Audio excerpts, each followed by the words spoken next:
Bismillahirrahmanirrahim. Assalamualaikum warahmatullahi wabarakatuh. Alhamdulillahirabbil alamin wa bihi nasta'inu ala umuri dunya waddin.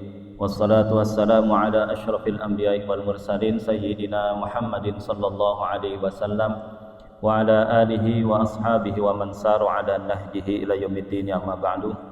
Allahumma zidna ilman wa hudan wa tuqan wa salahan ya rabbal alamin. Allahumma faqihna fid din wa 'allimna ta'wil wahdina ila sawa'is sabil, amin ya rabbal alamin. Bapak Ibu jemaah salat zuhur yang dirahmati Allah Subhanahu wa taala, puji syukur panjatkan pada Allah Subhanahu wa taala dalam kesempatan hari ini. Insyaallah dalam setengah jam ke depan kita akan belajar tentang sesuatu yang menjadi sumber kebahagiaan kita, sesuatu yang menjadi petunjuk dari Allah Subhanahu wa taala, yaitu wahyu Allah yang diturunkan kepada Rasulullah sallallahu alaihi wasallam. Mudah-mudahan semuanya di sini bukan pengikut madhab naumus shaim ibadah. Tidurnya orang berpuasa ibadah. Bukan termasuk yang itu, tapi insyaallah mudah-mudahan itu nanti di surga saja ya. Baik Bapak Ibu dirahmati Allah Subhanahu wa taala, saya akan langsung kepada pembahasan makna wahyu itu. Karena sebagian ulama ada yang menganggap bahwa ada nabi itu yang dari golongan perempuan, dengan dalil bahwa Allah memberikan wahyu kepada ibunya Musa. Wa auhayna ila ummi Musa an ardi'i. Jadi saat itu ketika negara sedang genting, ada kebijakan negara bahwa setiap bayi yang lahir itu harus dibunuh. Kebijakan Fir'aun saat itu, maka lahirlah bayinya Musa. Ketika sedang bingung seperti itu, Allah berikan wahyu kepada ibunya Musa. Dari ayat inilah kemudian sebagian ulama mengatakan bahwa ada nabi itu yang dari kalangan perempuan. Walaupun nanti sebenarnya akan bisa kita lihat. Padahal sebenarnya di dalam Al-Quran makna wahyu itu ada 5 yang Allah sebutkan, dan itu masih berlaku sampai saat ini. Makna wahyu secara bahasa itu berlaku sampai saat ini. Jadi mohon maaf kalau ada orang nanti ngaku-ngaku saat ini saya mendapatkan wahyu, itu bisa dibenarkan perkataannya. Cuman wahyunya dari siapa? Ini yang harus dipertanyakan gitu. Wahyu dari Allah atau wahyu dari setan? Gitu. Maka yang pertama yang disebutkan wahyu itu adalah al-ilham al-fitri lil insan, petunjuk Allah yang berupa ilham kepada seseorang, dan itu berlaku buat siapapun sampai saat ini, termasuk untuk kita semuanya. Jadi ketika Allah memberikan wahyu kepada kita, kepada seseorang, petunjuk, makna artinya sebuah petunjuk, tiba-tiba sedang bingung, tiba-tiba muncul ada ide atau gagasan, secara makna bahasa itu wahyu dari Allah, petunjuk dari Allah. Dan ini berlaku. Nah dulu kalau dalam Al-Quran Allah sebutkan seperti petunjuknya Allah kepada ibunya Musa. Ini yang pertama. Yang kedua, makna wahyu itu adalah al-ilham al-gharizi lil hayawan. Allah berikan insting kepada hewan untuk mencari makan, untuk mengayomi kepada anak-anaknya. Itu pun wahyu disebutkan dalam Al-Quran. Wa auha rabbuka ilan nahli anittakhidhi minal jibali wa minasy syajari wa mimma ya'rishun. Allah beri wahyu kepada lebah. Nah, artinya bahwa petunjuk Allah memberikan insting kepada hewan yang disebutkan dalam ini adalah lebah, itu juga maknanya disebutkan. Al-Quran mengungkapkannya dengan kata-kata wahyu, memberikan wahyu. Maka jelas sebenarnya dengan kata ini sudah terbantah dengan sendirinya. Tidak semua yang mendapat wahyu itu otomatis nabi, gitu. Tapi semua nabi pasti tandanya dengan diberikan wahyu. Jadi saya akan berikan gambaran ya, yang disebut dengan wahyu itu seperti apa. Umpamanya saat ini ya kita coba bayangkan semuanya yang namanya Ka'bah Al-Musyarrafah. Muncul Pak dalam pikiran kita? Nah, bayangan itulah yang kemudian dihadirkan oleh Allah dalam benak kita, dalam pikiran kita. Itu adalah wahyu dari Allah secara makna. Kemudian ketika itu diungkapkan dengan bahasa masing-masing, mungkin Bapak Anu beda lagi cara coba sebutkan Ka'bah itu apa. Oh, ada kotak hitam, kemudian ada sebagiannya yang melingkar, itu setengah bangunan dan dikelilingi masjid. Yang satu lagi mungkin mengungkapkannya beda. Oh, ada bangunan masjid, kemudian di dalamnya ada kotak yang dilapis dengan kain berwarna hitam. Mengungkapkan itulah dengan bahasa masing-masing, itulah yang kepada Nabi itu yang bernama dengan disebutkan dengan hadis.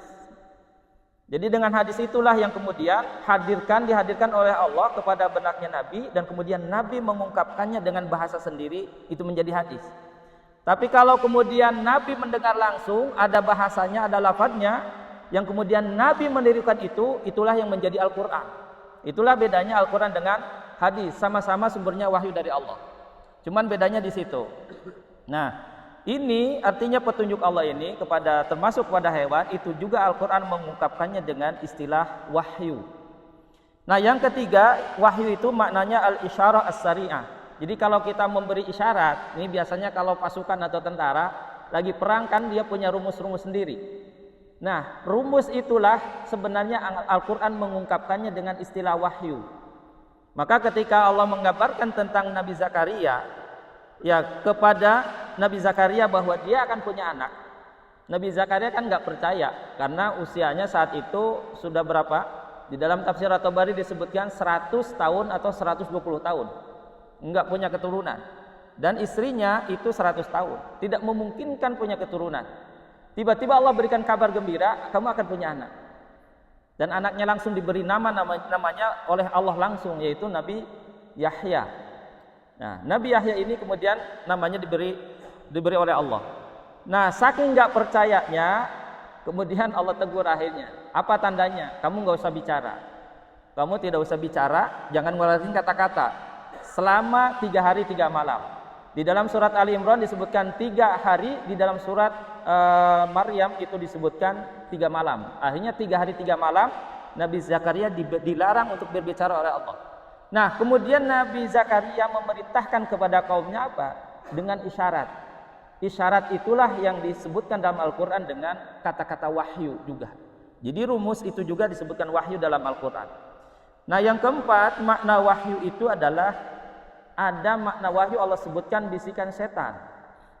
Jadi kalau umpamanya sekarang ada dukun ngaku saya dapat wahyu, betul secara bahasa, tapi wahyunya itu dari setan. Wa inna syayatina la yuhuna ila awliyaihim liyujadilukum. Sesungguhnya setan-setan itu memberi wahyu, membisikkan kepada wali-walinya, kepada para pengikutnya untuk berdebat dengan kalian. Kemudian di dalam ayat ini disebutkan yuhi ba'duhum ila ba'din zukhrufal qawli gurura. Jadi setan ada dari bangsa jin, ada setan dari bangsa manusia.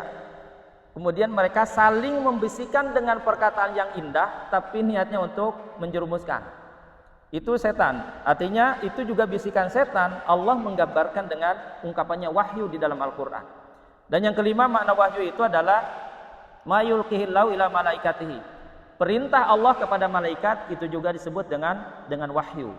Jadi sekali lagi, makna wahyu di dalam Al-Quran itu disebutkan ada 5. Tidak semua orang yang mendapatkan wahyu otomatis menjadi nabi.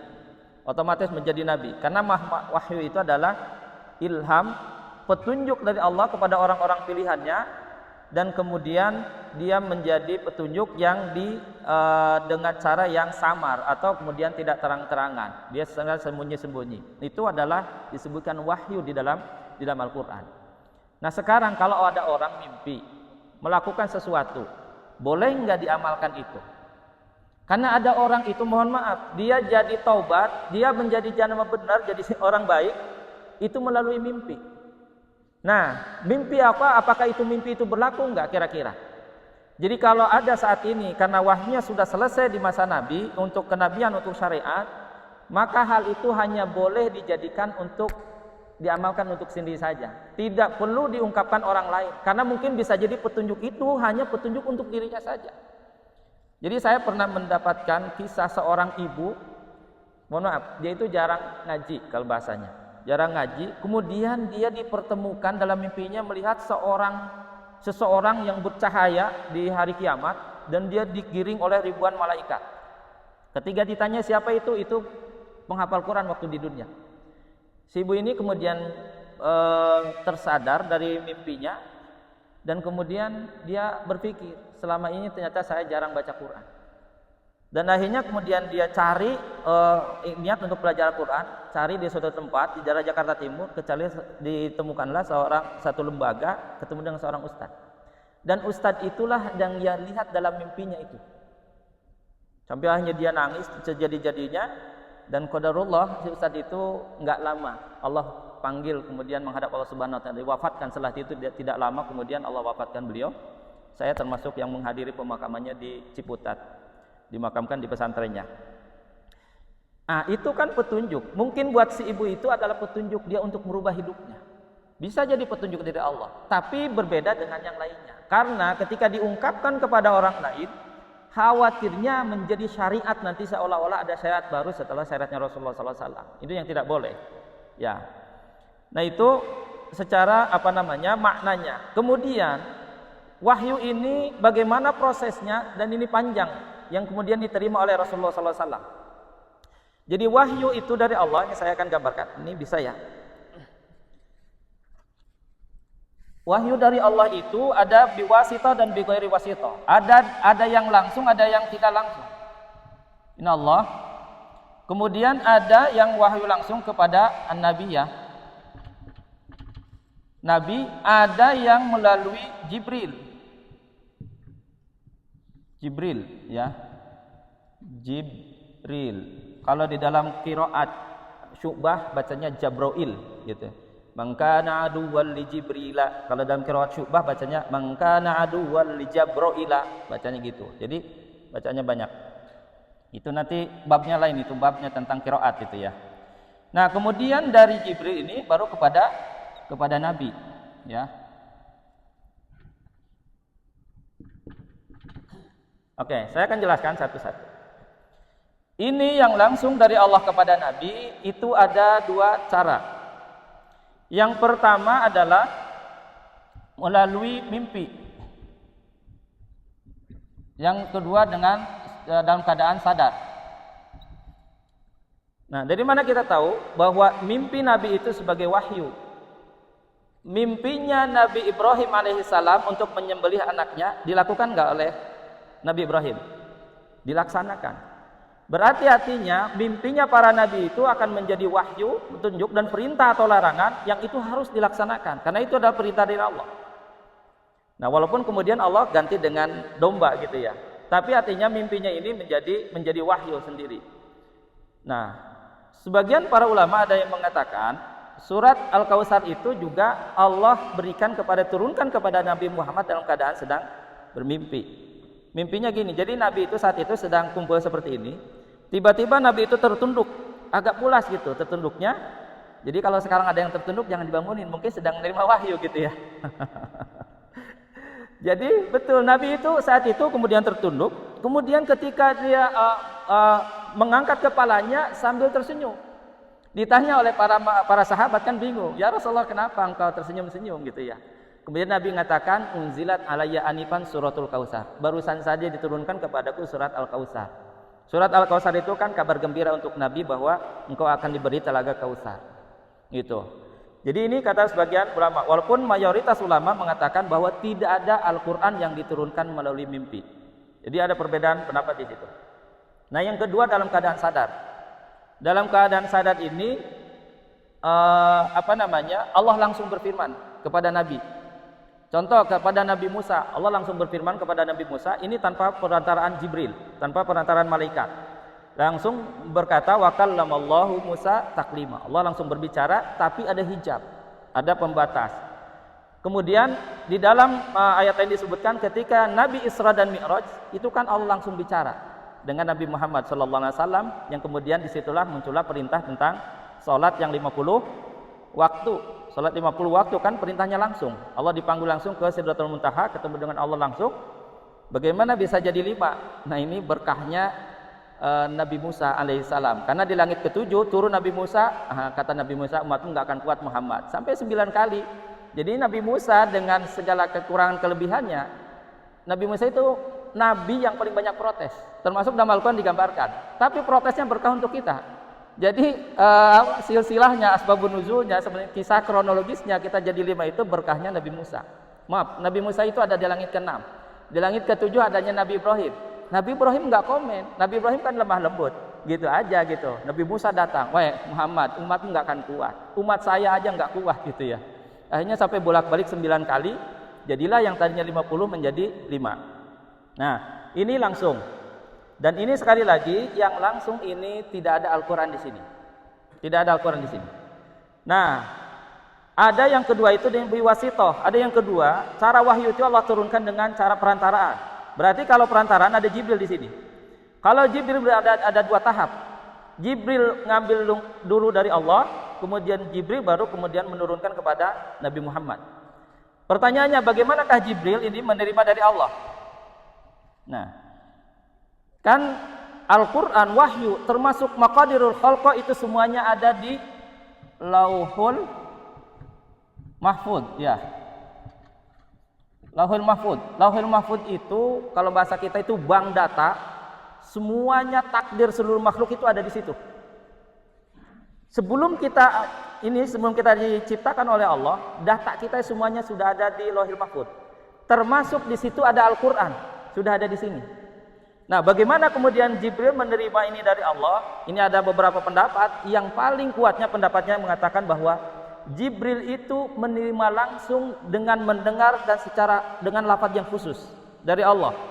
Karena ada yang mengatakan Jibril katanya menerima maknanya lafaznya dari Jibril. Kalau lafaznya Jibril berarti perkataan Jibril itu bukan perkataan Allah. Jadi Jibril menerima langsung dari Allah dengan lafaz yang khusus diterima oleh Jibril. Oke, sampai sini ada ini, kemudian wahyu ini berada di Jibril. Dari Jibril kemudian diturunkan kepada Nabi. Nah, turun kepada Nabi juga dengan 2 cara. Satu dengan bentuk malaikat. Malaikat itu sebenarnya jamak ya. Kalau tunggalnya sebenarnya malak gitu. Jadi malaikat itu jamak sebenarnya. Aslinya malakun. Yang kedua adalah menjelma, ya. Menjelma menjadi seorang laki-laki.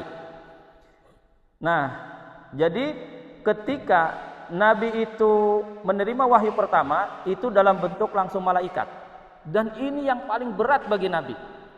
Kenapa? Jadi ini ketika Nabi dikatakan bagaimana engkau menerima wahyu wahai Jibril, begitu sangat berat sekali gitu kan. Makanya ada orang yang mengatakan Nabi itu kayak orang tidak sadarkan diri karena saking beratnya. Jadi ketika Jibril mau datang itu ada seolah-olah ada suara lonceng yang keras gitu. Bapak Ibu kalau tahu lonceng tuh, kalau waktu lagi SD itu ada lonceng besi tuh dipukul tuh.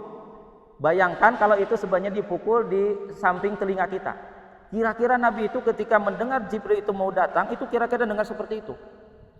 Jadi begitu beratnya gitu. Karena secara logika gini, Jibril dengan Nabi Muhammad kan dimensinya beda. Ini dimensi malaikat, ini dimensi manusia. Maka wajarlah ketika Nabi akan bertemunya 2 dimensi yang berbeda ini, Nabi itu seolah-olah terangkat ke dimensinya Jibril, dan itu harus mengerahkan seluruh tenaga kekuatan indranya itu difokuskan semuanya. Dan itu paling berat bagi Nabi ketika menerima wahyu dengan cara seperti itu. Nah, yang kedua, ini yang ringan dan sangat disukai oleh Nabi, cara wahyunya itu turun ketika Jibrilnya menjelma menjadi seorang laki-laki. Nah, dikatakan oleh para ulama, apakah Jibrilnya menjadi manusia? Tidak. Jadi hanya casingnya aja laki-laki, tapi ruhnya tetap dia adalah ruhnya Jibril.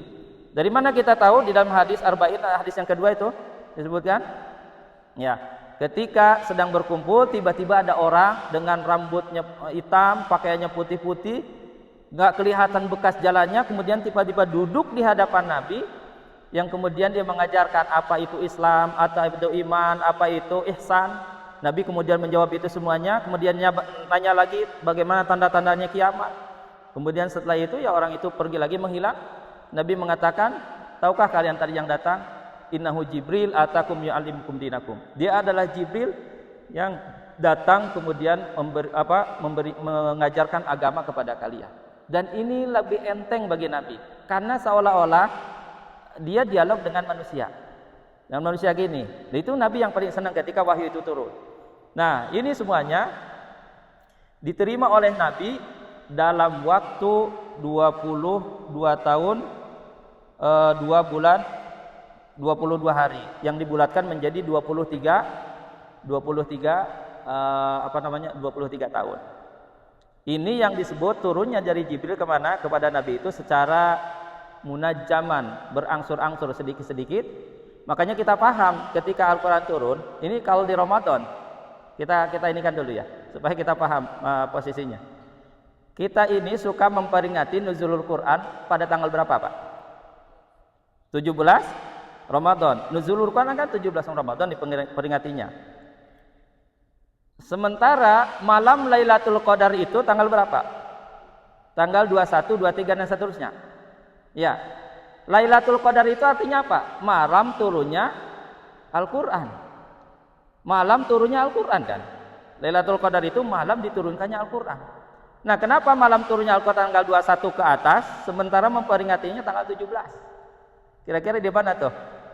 Disinkronkannya. Jadi gini, Allah turunkannya itu dari Lauhil Mahfuz ke langit dunia ini pada malam Lailatul Qadar. Sekaligus nih. Jadi bahasanya itu draftnya itu blek turun semuanya. Baru kemudian diturunkan secara berangsur-angsur kepada Nabi. Pertama kali turunnya itu tanggal 17 Ramadan. Ya. Tanggal 17 Ramadan. Pertanyaannya, kok duluan ini? Lailatul Qadar duluan gitu kan tanggal 21. Kan tahunnya berbeda. Jadi Ramadan itu jangan dianggap kan gini. Adanya Ramadan itu harus identik dengan puasa di kita. Tapi sebelum adanya puasa, Allah sudah tetapkan bulan itu yang 12 itu sudah sejak Allah ciptakan langit dan bumi. Nama-nama bulan itu sudah Allah tetapkan sebelum kita melakukan puasanya itu sendiri. Karena puasa itu diturunkan baru diperintahkan pada tanggal baru tahun kedua Hijriah, tepatnya bulan Sya'ban. Baru Allah turunkan perintah untuk berpuasa. Nabi sudah berpuasa ketika di Mekah juga. Cuman bukan puasa Ramadan, bukan puasa Ramadan. Jadi banyak mengikuti awal-awalnya masih menyesuaikan dengan tradisinya orang-orang Yahudi waktu itu di Madinah. Nah, kira-kira inilah yang kemudian wahyu itu kemudian diturunkanlah ketika Nabi menerima. Kalau dengan lafadznya ini yang menjadi berupa Al-Quran. Kalau Nabi menerima tadi kemudian maknanya saja, maka kemudian dengan ucapan Nabi, dengan bahasa Nabi, itulah yang menjadi hadis. Makanya kemudian di awal-awal Nabi melarang kepada para sahabat untuk jangan dituliskan dari lisanku ini kecuali Al-Quran. Karena kan sama-sama bahasa Arab kan. Nanti nggak ketahuan mana Al-Quran, mana hadis. Nah, di awal-awal itu dilarang. Dan terus berangsur-angsur sampai sekarang wahyu itu tidak berubah sampai kita saat ini. Dan Allah janjikan, inna nahnu nazzalna dzikra wa inna lahu lahafidun.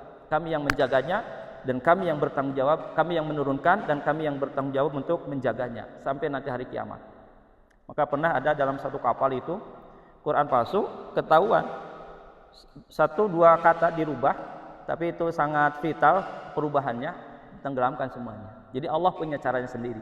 Tinggal kita masuk enggak dalam barisan yang Allah sebutkan tadi. Allah melalui Al-Quran, melalui para penghafal Quran dan seterusnya.